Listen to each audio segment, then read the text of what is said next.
Salut à tous et bienvenue dans cette première vidéo du bilan de l'année 2018. Deux autres vidéos sortiront respectivement le 30 décembre et le 31 décembre. Il s'agira des perles et des flops et déceptions de l'année 2018. Voilà.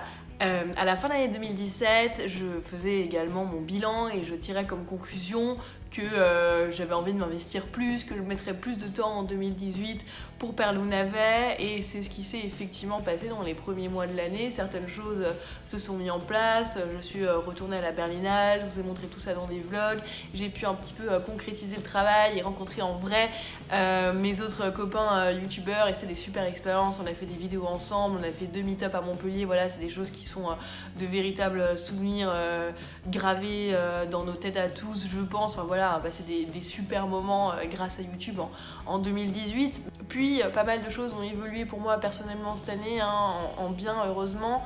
Mais il y a aussi une sorte de lassitude qui s'est installée vis-à-vis du cinéma en général et vis-à-vis de faire des vidéos. Ça devient comme une sorte de routine, on n'a parfois pas toujours envie de le faire et du coup on le fait pas, et du coup il y a moins de vidéos, on n'a pas envie de voir tous les films qui sortent au cinéma. Et je dois avouer que vu le programme qu'il y avait cette année, il n'y avait pas beaucoup de films qui ont éveillé en moi un intérêt où je me suis dit punaise, j'attends vraiment ce film pour aller au cinéma, pour le voir, j'ai trop envie de le découvrir et tout. C'est arrivé trop rarement cette année à mon goût. J'ai un petit peu réfléchi là-dessus, je me suis demandé pourquoi, et je pense maintenant qu'on entre dans une ère où Netflix et les futures autres plateformes de streaming comme celle d'Apple et Amazon vont vraiment bousculer notre consommation du cinéma, et que les vrais films les plus créatifs finiront par sortir là-dessus. Et Netflix, moi je le consomme pas comme du cinéma parce que les films ne disparaissent pas forcément de l'affiche, on peut les voir quand on veut, on attend peut-être quelqu'un en particulier pour la regarder avec, alors que le cinéma j'y vais comme ça en pleine journée parce que je me dis mais il faut que j'aille voir ce film, après il va disparaître de l'écran. Netflix c'est pas pareil, j'ai un autre rapport à ça, et c'est peut-être ça aussi mon erreur. Je me suis toujours dit que Netflix ne rentrerait pas dans ma ligne éditoriale de cette chaîne, et j'ai peut-être vraiment tort. Les gens consomment aussi de plus en plus de séries, ça fait déjà une bonne dizaine voire quinzaine d'années que c'est comme ça, mais là Netflix propose quelque chose qui prend vraiment le pas. Les gens préfèrent consommer les séries, même moi j'en regarde, même si je regarde des vieux trucs, ça me prend beaucoup de temps. J'ai découvert récemment la série Entourage qui date du milieu des années 2000 et qui dure 8 saisons, donc je suis en train de me faire ça, c'est génial. Si vous voulez, je vous encourage. Par contre évidemment ce sont des choses sur lesquelles moi j'ai pas à la base pas décidé de faire une chaîne YouTube pour parler de ça. Donc forcément on intéresse un petit peu moins de monde vient nous voir, parce que le cinéma ça commence à être un truc de plus en plus has-been on dirait. Enfin je sais pas ce que vous en pensez, vous pouvez aussi me le dire dans les commentaires. En tout cas c'est l'impression que laisse cette année 2018, c'est ce qu'on nous offrait au cinéma était franchement de moins en moins créatif, et ne forçait pas forcément les gens à se bouger pour aller le voir quoi. Voilà, je suis vraiment à la recherche de nouvelles impulsions, j'ai même parfois hésité à disparaître cette année complètement de YouTube. Enfin voilà, je me pose encore une fois beaucoup de questions, c'est pas évident pour moi en ce moment, j'aimerais pas perdre Perle ou Navet, mais en même temps je ne sais pas encore comment faire pour vraiment ressusciter tout ça.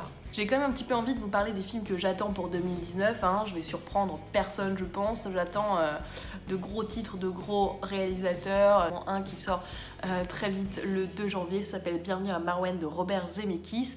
On peut aussi citer La Mule de Clint Eastwood, Ma vie avec John F. Donovan de Xavier Dolan qui est prévu je crois pour le mois de mars si je ne m'abuse, et puis bien sûr Once Upon a Time, le prochain Quentin Tarantino qui lui est annoncé pour cet été. Voilà, ça ce sont mes grosses attentes, comme je pense à peu près tout le monde. C'est pour ces films-là que je vais me ruer au cinéma, et j'espère pouvoir vous en offrir mon avis et mes ressentis. Voilà, parce qu'après quand je regarde un petit peu les autres grandes choses qui sont prévues de sortir en 2019, voilà, c'est le même constat que je fais depuis 3 ans. On est un petit peu dans des suites qui commencent à avoir un nombre très élevé, ou des remakes qui ne sont pas franchement très alléchants quoi. Donc je vais vous en citer quelques-uns, faisons ça. Donc bien sûr Fast and Furious 9, on arrive quand même au 9, je pense qu'il serait temps d'arrêter, mais bon, on ne va pas crever la poule aux œufs d'or. Donc Fast and Furious 9, mais aussi X-Men, Dark Phoenix, Annabelle 3, ça 2, La Vérité si je mens, les débuts, ça c'est pire, on refait carrément un préquel de la Vérité si je mens. Kingsman 3, La Revanche d'une blonde 3, ça aussi on l'a ressuscité de nulle part. Top Gun Top Gun Maverick, John Wick 3, Godzilla 2, Men in Black International, Terminator 6, Rambo 5 et ils nous ressortent même Le Roi Lion et Les Drôles de Dames. Voilà, je vais peut-être vraiment me mettre à parler des films qui sont sur Netflix parce que j'ai vraiment l'impression que la créativité, elle est là-bas, vraiment. Donc voilà, pour résumer franchement, cette année 2018, ce que j'ai appris, c'est que c'était souvent plus sympa de faire les choses à plusieurs et que ça m'a beaucoup plu de pouvoir partager YouTube avec des personnes en vrai, des personnes que j'ai vraiment rencontrées et ça, c'était vraiment chouette.